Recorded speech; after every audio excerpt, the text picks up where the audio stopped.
ce mur-là, avec le petit ange à l'entrée. Ouais. Pas trop haut, que les gens se prennent un petit peu dans la tête en arrivant. C'est bien ça. Ce qui est génial de travailler le tissu et le rembourrage, c'est que c'est une matière molle, c'est très agréable à travailler, c'est pas dur physiquement. C'est souple, c'est doux, ça se modèle. C'est vraiment, je dis que je fais de la sculpture textile, c'est vraiment apparenté au modelage. C'est des formes molles qui se travaillent très facilement et qui peut amener quelque chose de très expressionniste, parce que comme je travaille avec du fil noir, voilà, le fil aussi amène quelque chose d'assez graphique. Je suis très attachée à la notion de charge affective. Donc j'aime bien récupérer des matériaux anciens qui ont vécu. Donc j'aime beaucoup découper dans des vieilles robes de grand-mère, dans des habits qui ont été portés, leur donner une deuxième vie. Comme le point de départ de ma démarche était vraiment créer un doudou pour un enfant, vraiment un objet transitionnel. Donc il fallait qu'il y ait une charge émotionnelle dans le choix du matériau même, quoi, dans les tissus. C'est pas n'importe quel tissu. Pour cette exposition-là, c'est un petit peu particulier parce que je n'ai utilisé que du blanc, mais ce sont des matériaux domestiques, c'est-à-dire que ce sont des draps, des rideaux, voilà, des matériaux de la maison. Il y a une grande part de hasard et d'aléatoire, ça j'aime beaucoup travailler comme ça. Ça rejoint l'idée de base des matériaux du bord, c'est toujours pareil. Avec pas grand-chose, on va faire quelque chose. Donc j'ai en général une idée en tête. Quand il s'agit d'un portrait, j'ai le personnage réel en tête. Quand il s'agit de personnages fictifs, là je me laisse un petit peu plus aller au gré de ma création. Donc j'ai une vague idée lointaine, mais c'est vraiment au fur et à mesure que l'œuvre se dessine. Mais je laisse une grande place au hasard, oui, effectivement. J'ai rarement l'occasion de présenter autant de pièces dans un même endroit. Et j'avais envie de réunir toutes les pièces blanches que j'avais fabriquées l'année dernière. Et puis,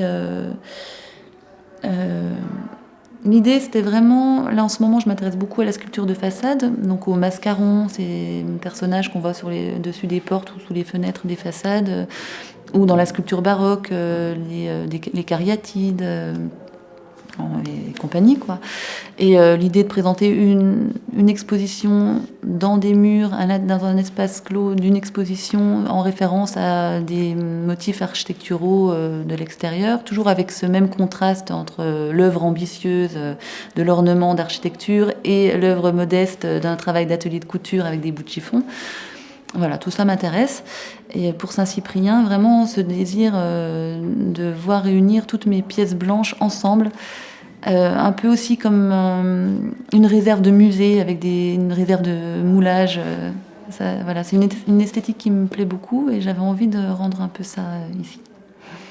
La sculpture, pour la plupart des gens, c'est de la pierre, c'est du marbre, c'est du dur, c'est du lourd, c'est masculin, c'est dans l'imaginaire collectif. Et moi, j'aime prendre le contre-pied de ça, c'est-à-dire aborder la sculpture d'un point de vue féminin, quand on prend en compte tous les clichés qu'il y a autour de ça. Donc faire de la sculpture avec des matériaux souples, légers, doux, vraiment le contraire. J'aime bien travailler avec des contraires, avec des paradoxes. Et donc la sculpture en général est une source d'inspiration pour moi, forcément. Donc là, j'ai appelé cette exposition baroque parce qu'il y a certaines pièces qui ont été créées avec ce souci-là, d'essayer de représenter quelque chose en corrélation avec le mouvement baroque de sculpture. Je m'intéresse beaucoup à l'architecture aussi, aux pièces d'architecture, des sculptures de façade, des monuments, ça j'aime beaucoup. Et c'est le contraste qui m'intéresse, et donc avec de l'humour aussi, et l'ambition de vouloir s'attaquer au baroque, qui est quand même techniquement, voilà, au niveau de la sculpture, c'est quand même assez costaud, et cette prétention, cette audace de vouloir dire moi avec des bouts de chiffon je vais faire pareil. C'est pas du tout le même rendu, j'en ai bien conscience, mais j'aime cette ambition-là. Avec 3 fois rien, avec des bouts de chiffon, je vais faire des grands monuments, je vais faire de la sculpture baroque. C'est ça qui m'intéresse. Voilà. Je trouve que la matière aussi évoque le marbre et que ça m'intéresse. C'est ça, visuellement, de loin, on pourrait s'attendre à ce que ce soit dur, froid, et le marbre. Quand on touche, c'est tout mou, c'est chaud, c'est doux, quoi. Voilà.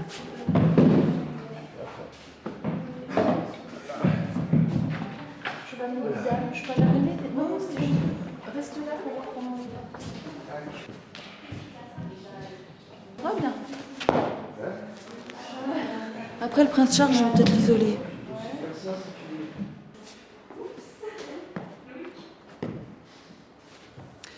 Je sais pas s'ils vont tous bien dans ça.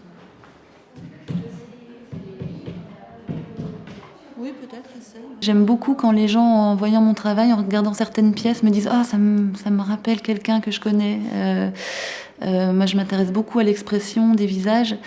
Et voilà, j'aime bien quand on me rapporte que ça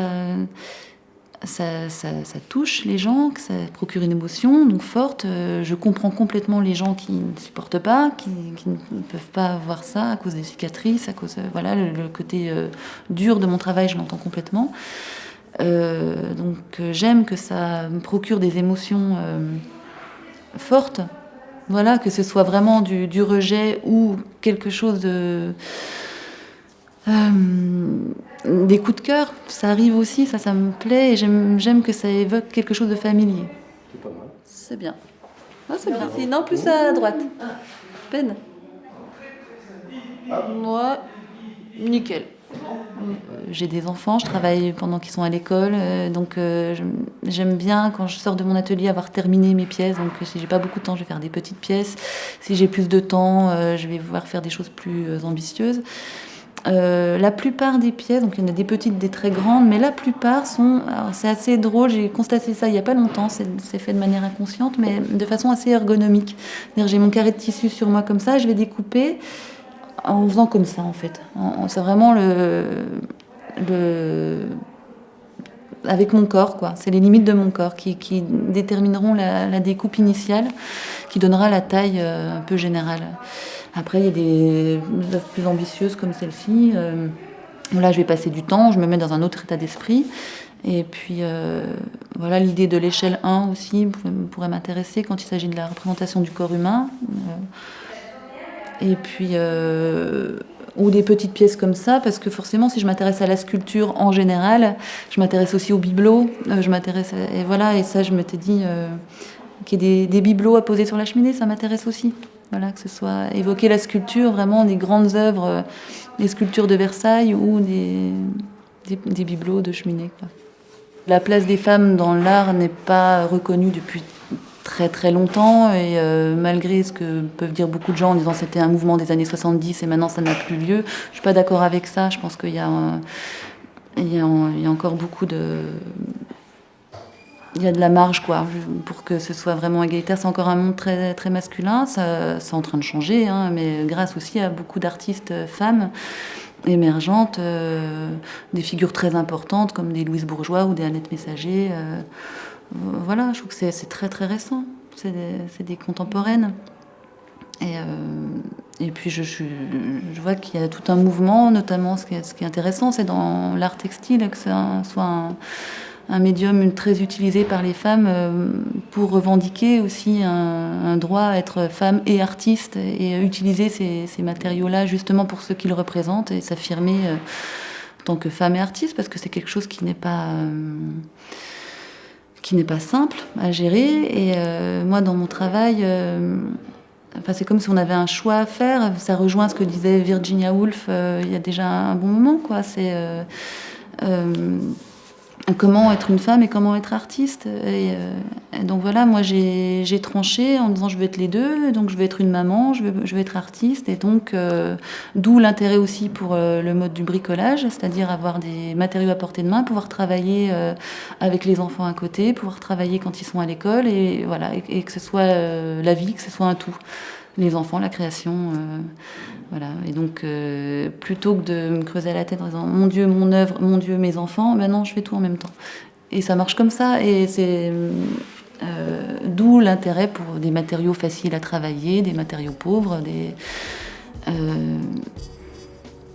Voilà, c'est ma manière à moi d'affirmer quelque chose, un sujet, je pense, actuel, encore actuel. Et c'est ma manière à moi de m'imposer là-dedans.